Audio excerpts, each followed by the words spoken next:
Assalamu alaikum viewers, this is Javed Rathore. I'm making this video on the request of my daughter Alia Javed Rathore, who graduated from UIC and did a master from Loyola University and now pursuing for PhD. She has been president of Palestinian Children Fund and have been very active with the Muslim Students Association and for Muslim causes. She is concerned about current crisis in Azad Kashmir, and also she wanted to know herself and wanted to share the information with her friends, those belong to Azad Kashmir or Pakistan. So I think it's better to explain them a little bit background of these crises. Actually, 3 years ago, when there was a ridiculous increase in electricity prices and prices of other commodities. So in response of that, people came out on the street, all people including the students, traders, civil society, and from all other section of the society, people came on the street. And they launched a massive protest and demanded reduction in the prices. So finally, government sat down with them and they accepted some of their demands. So consequently, these people form an organization called JAC, Joint Awami Action Committee. So people got happy with JAC, and JAC got popularity, and JAC leaders also become emboldened. So finally, after it happened in 2024 and 2025, again, this JAC came out and they addressed a press conference and they asked the government to do certain more things. They came up with more demands. So finally, they gave about 38 demands and asked the government to accept those demands. So initially, government didn't give any response to them and took them lightly. So finally, once they came out and they started a protest, and after that, government realized that they are supported by all the people all over the state, and they understood the gravity of situation. And federal government also get involved, and they sent ex-Prime Minister Raja Parvez Ashraf and a couple of other ministers to negotiate with JAC. So finally, they went Muzaffarabad and they had a long meeting, with JAC leaders, including the representative of Azad Kashmir government. And finally, they signed an agreement. And according to that agreement, the government was supposed to implement those clauses. They agreed all 38, points. And there was one point which was constitutional point, that was about the reduction of refugee seats. But that could have done only with the amendment from the Legislative Assembly. So finally, they form a committee to work on that clause, but other clauses the government will implement that. So meanwhile, in Azad Kashmir, in fourth Prime Minister came, and everybody supported him. All 53 members gave him a vote. Like previous 3 also got the vote. So there was literally no opposition in Azad Kashmir, and there was a vacuum was created, and which vacuum was filled by JAC. So new Prime Minister, who happened to be member of my family, and he told Faisal Mumtaz Rathore that he will do his best to fulfill these commitments and this agreement, implement this agreement, which is signed by the government of Pakistan, government of AJK, and JAC member. But unfortunately, there was no subsequent substantial progress on this agreement. So finally, in I think there was January or February. In February, JAC addressed a press conference and they gave a government 4 months to implement those clauses. And otherwise, they said they will initiate a long march towards Muzaffarabad on June 9th. So when June 9th came, close to June 9th, and government realized that they start feeling the heat, and they asked JAC to have a negotiation with them. So 1 week before, they met with JAC leaders, and some ministers went from Pakistan and they started a dialogue, but the dialogue couldn't reach on any conclusion because JAC told that they gave already a 4 months, and it has been 8 months after signing this agreement. And they want JAC to give them more time, and JAC leaders said no, they can't give more time. Finally, negotiation was dropped, and government decided to crack down on JAC, and they hold a APC, all parties conference. APC means all parties, those are part of the government. They also felt a threat that they become irrelevant because people follow JAC and nobody is supporting them, and they realize this is a political threat for them, and it's better to crush the JAC at this time with the help of establishment. So finally, before 9th of June, on 5th of June, they attacked one of the leading member of JAC, Umar Nazir Kashmiri, and he got survived, but his other companion got killed. And then these protests started before the time on 6th.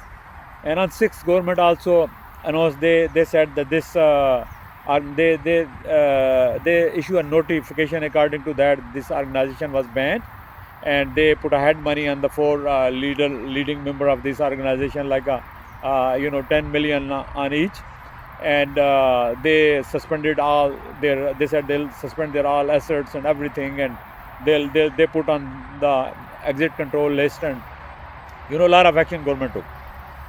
But it was kind of a surprise for them and for everyone, because the few days before they were having a negotiation with them, and now they are saying that they are terrorists or they are raw agent or whatever. They have a lot of blames against them.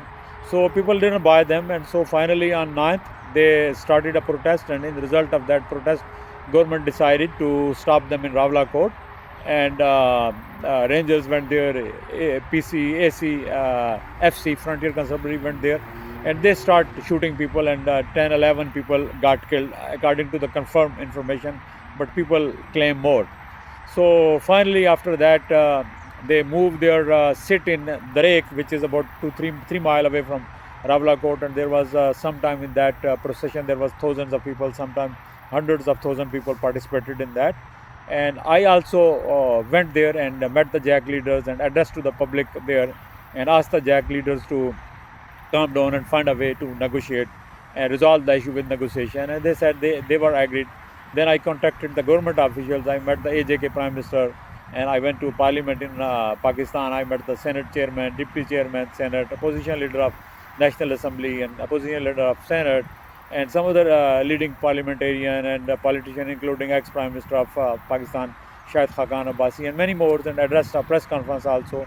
And I advised the government that this is not the way to, blame the people and tell the people that they are Indian agent or they are terrorists. This is not the wise way to do. It's better to negotiate with them. But I met also the government officials, and they were determined that they will not negotiate with them, and they have to surrender. And people said, we will not surrender. We don't want to surrender. We did anything wrong. We were promised to fulfill some of our demands, and the government negated. They didn't fulfill their demands, and so they did anything wrong. And government decisions to ban them and declare them terrorists, that's not a wise decision.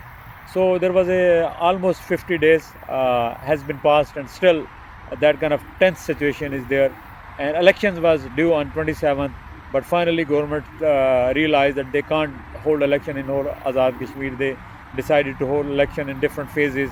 One phase in Mirpur Division, second phase in Muzaffarabad, and third phase in Punch Division, where the uprising is more popular and more intense. Even on I think August 3rd, the assembly term is going to complete, and after that they are holding election on 10th of August, which is, I think, it's contrary to the constitution, and it's not wise. But situation is like that. They can't hold elections one time in all the district and all the areas of Azad Kashmir. So meanwhile, finally all kind of negotiation, which I tried to negotiate and build up bridges, I was not succeeded, because there was a kind of a denial and stubbornness on I can't say either side, but comparatively on each side, because no one was accepting their positions. So finally some other people came and they failed, and finally yesterday they announced that they will start a long march to Muzaffarabad, and government announced that there would be election tomorrow. Let's see what happened tomorrow. I don't know what happened, but I'm really worried that situation is getting worse and worse, and there would be more casualties. Already there are 60 to 50 people are reported, and they are dead. I visited the hospital and saw some injuries, and met the doctors and other things, other officials.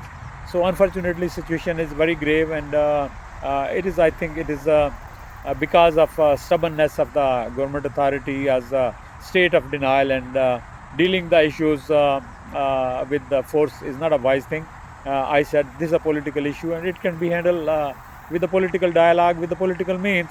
But unfortunately there is a different state of mind, and government officials have been succeeded to crush the movements, such type of movements in Pakistan, and I think they wanted to repeat the same thing in Azad Kashmir. And I told them, first of all, Azad Kashmir is a part of a Kashmir issue, which is a part of which is a international issue.